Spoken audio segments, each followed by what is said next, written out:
Assalamualaikum warahmatullahi wabarakatuh. Alhamdulillah wa syukurillah wa la ilaha illallah Allahu akbar.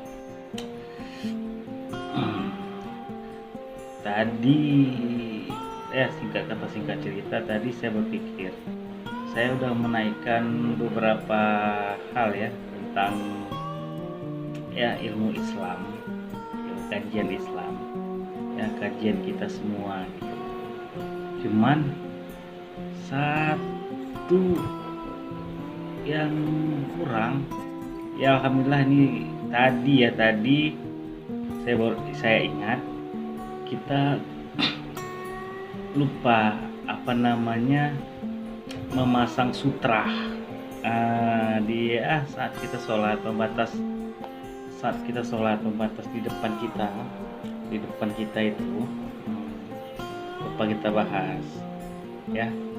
Saya ingin menaikkannya di sini ya insyaallah. Kajiannya ini syahih dari hadis riwayat Al-Bukhari ya. Ini sahih ya insyaallah. Oke, sebelum kita mulai, sama-sama kita mengucapkan Bismillahirrahmanirrahim. Oke. Ini kewajiban memasang sutra ya, pembatas sholat. Nah itu dia. Rasulullah Shallallahu Alaihi Wasallam menggunakan sutra ya untuk pembatas dalam sholatnya. Hal itu juga digunakan agar setan tidak memutuskan sholat seorang hamba. Gitu.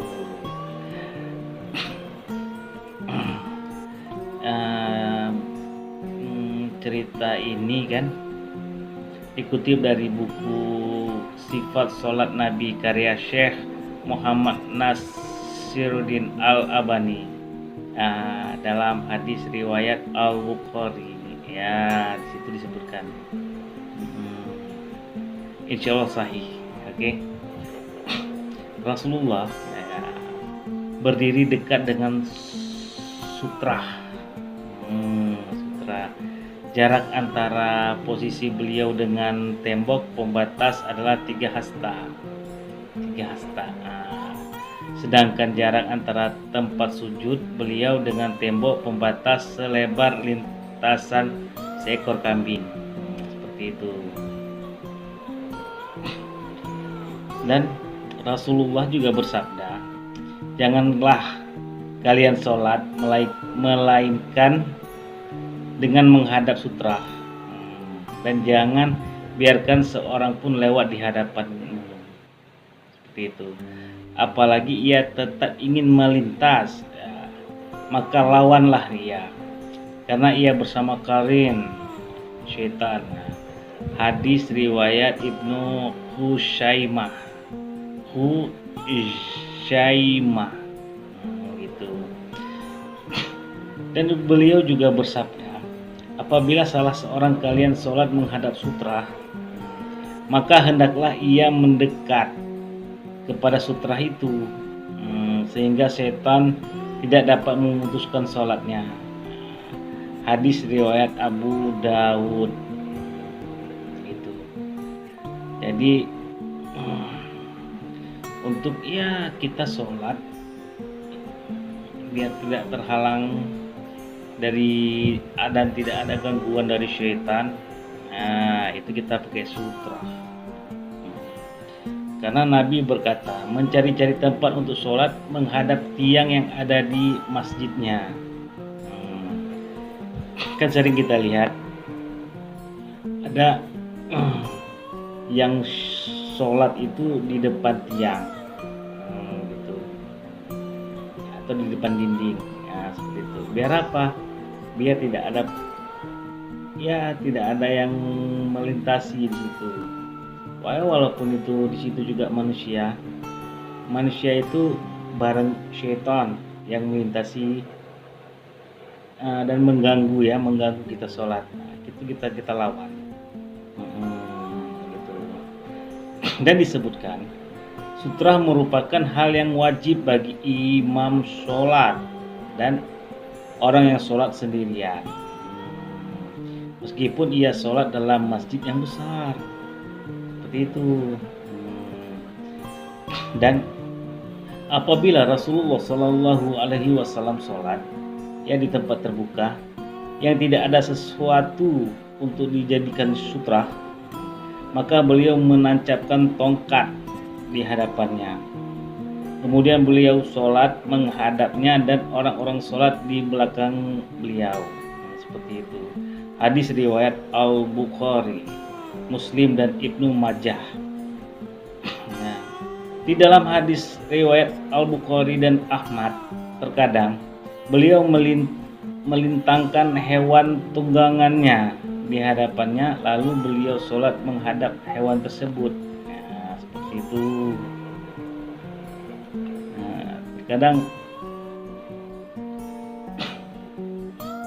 Terkadang kita sholat terus, tapi ada satu hal mungkin yang kita lupa.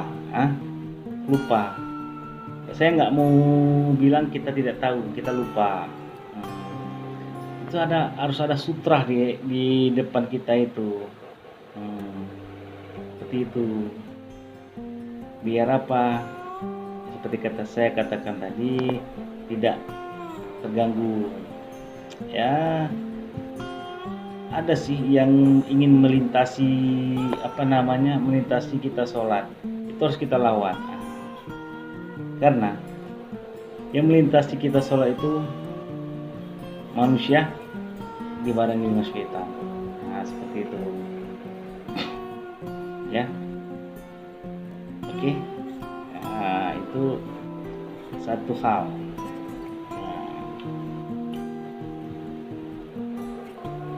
Karena bisa dikatakan pasang sutra biar sholat saat kita sholat ya, di saat kita sholat tidak dilintasi.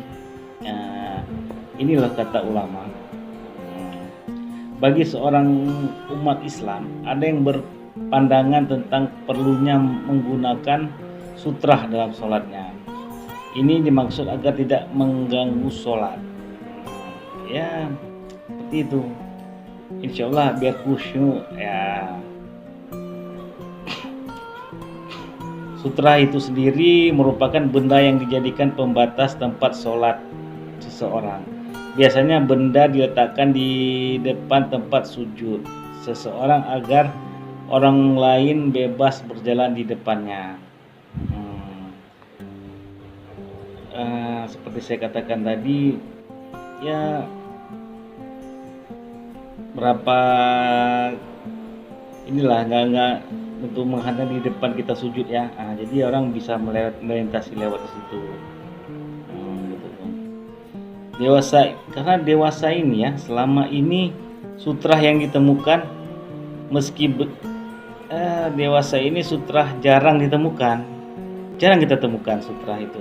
Meski begitu, terdapat beberapa masjid yang menggunakan sutra bagi orang sholat sendirian. Seperti itu. Sampai sini kan udah paham dulu? Udah paham ya? Alhamdulillah. Lantas, bagaimana hukumnya loh? Menggunakan sutra. Jadi ini dikutip dari Fatwa Majelis Tarjih dan Tasdid Muhammadiyah. Beberapa keberadaan sutra itu dimaksud untuk menghormati orang yang sedang sholat. Dalam keberadaan sutra tertuang dalam hadis riwayat Muslim. Diriwayatkan dari Ibnu Umar radhiyallahu anhu, ia berkata, Rasulullah bersabda, janganlah mengerjakan sholat kecuali menghadap sutra, dan janganlah membiarkan seseorang lewat di depanmu. Jika ia tidak menghiraukan, maka halangilah ia dengan sekuat tenaga, sebab ada teman bersamanya. Seperti saya katakan tadi, teman bersamanya itu apa? syaitan. Nah, itu. Jadi selanjutnya juga dalam hadis riwayat Abu Dawud. Nah, insya Allah yang saya katakan ini syahih ya. Diriwayatkan dari Abu Sa'id Al-Khudri radhiyallahu anhu. Ia berkata, Rasulullah Shallallahu alaihi wasallam bersabda, apabila salah seorang di antara kamu melakukan sholat, maka sholatlah dengan menghadap ke sutra, dan mendekatlah kepadanya, dan janganlah membiarkan seseorang lewat di antara kita ya, di antara kita atau dia yang dan sutrahnya. Nah, gitu. Jika seseorang datang melewatinya, maka halangilah dengan sekuat tenaga, sebab dia adalah syaitan. Ya, seperti itu. Ya, alhamdulillah yang saya katakan ini syahih ya. Ya. Ahmad juga meriwayatkan hadis serupa dari Abu Sahli bin Abi Hasmah radhiyallahu anhu. Diriwayatkan dari Abu Syah bin Abi Hasmah radhiyallahu anhu, dan Nabi Shallallahu alaihi wasallam dari Nabi Muhammad Shallallahu alaihi wasallam, apabila seseorang di antaramu sholat dengan menghadap kepada sutra, maka mendekatlah kepadanya agar syaitan tidak memotong atau mengganggu ya sholatmu. Nah, seperti itu.